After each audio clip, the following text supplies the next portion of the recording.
Hi అండి, నమస్తే. నేను సారంగ్ పాని. 5 రోజుల క్రితం వచ్చినప్పుడు అంత ఏ విధంగా ఉన్నానో సేమ్ అలాగే ఉండే. దీని ముంగట చుట్టూ కొంచెం క్లీన్ చేసేసరికి చూడండి, చెట్టు పికప్ అయింది. గాలి తాకిన తర్వాత చూడండి పూత స్టార్ట్ అయింది. ఇది మామూలుగా దేశవాళీ దొండనండి, అడవి దొండని ఉంటుంది. అది సైజ్ పెద్దగా అవుతుంది. లోపల మనం కట్ చేసినప్పుడు ఏంటంటే బాగా లోపల జీవురు పదార్థం బాగుంటుంది. కొంచెం తిన్నప్పుడు కూడా ఏది ఉంటుంది, అదేవిధంగా కొంచెం వెగటుగా ఉంటుంది. కానీ ఆ సైజు మాత్రం పెద్ద సైజ్ వస్తుంది.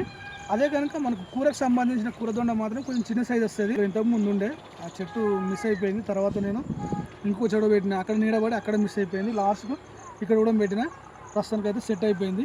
చూడాలి ఇది మనకు ప్రస్తుతానికి అయితే. ఇప్పుడు మనకు చూడండి ఈ టైప్ ఉంటుంది కాయలు.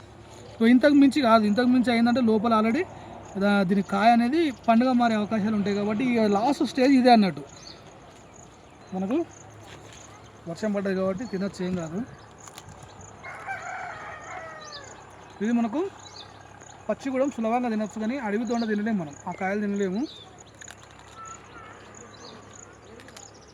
కూరగాయలకు సంబంధించిన చెట్లలో ఇది అక్షయ పాత్ర అని చెప్పొచ్చు. ఏ కూరగాయలకు సంబంధించిన దాంట్లో అడ్వాంటేజ్ ఏంటంటే మిగతా ఏ కూరగాయలకు సంబంధించిందైనా కానీ ఒక సీజన్ లాగా మాత్రమే మనం తీసుకుంటాము.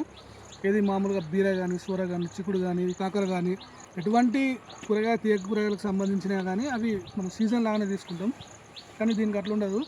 ఇది ఒక్కసారి పాతుకు పోయిందనుకో లోపల దుంప అనేది మనకు డెవలప్ అవుతుంది. డెవలప్ అయిన తర్వాత ఆటోమేటిక్గా ఎండాకాలం అయిందంటే మనం కట్ చేసినాం అనుకో మళ్ళీ చిగురు వస్తూనే ఉంటుంది, డెవలప్ అవుతూనే ఉంటుంది.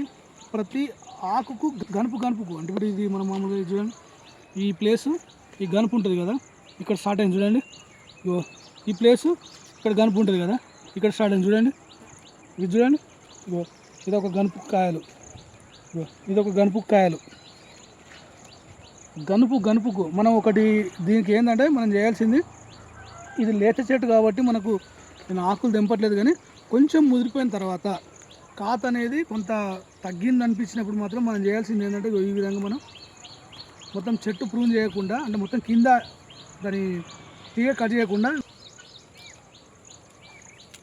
ఈ విధంగా తెంపి పడేసినామంటే మళ్ళీ విపరీతమైన చిగుర్లు, విపరీతమైన పిందెలు, పువ్వులతోని మనకు ఎప్పుడు కాయలు తీసుకోవచ్చు. ఇది అవకాశం ఉంటే ఒక్క మొక్క మనకి ఎక్కడో జాలర్లో పడేసిపోయినాం అనుకో, ఇట్లా పాడడానికి కొంచెం ఒక కట్టె పెట్టినా, లేకపోతే ఇంకా పర్మనెంట్గా పెట్టుకుంటే ఇంకా హ్యాపీగా పెట్టుకుంటే ఎప్పుడు నిరంతరం కాయలు తీసుకోవచ్చు అండి. ఇది దొండ హెల్త్కి మంచిది, ప్లస్ పెద్ద మెయింటెనెన్స్ కూడా మనకు పెద్ద ఏముండదు.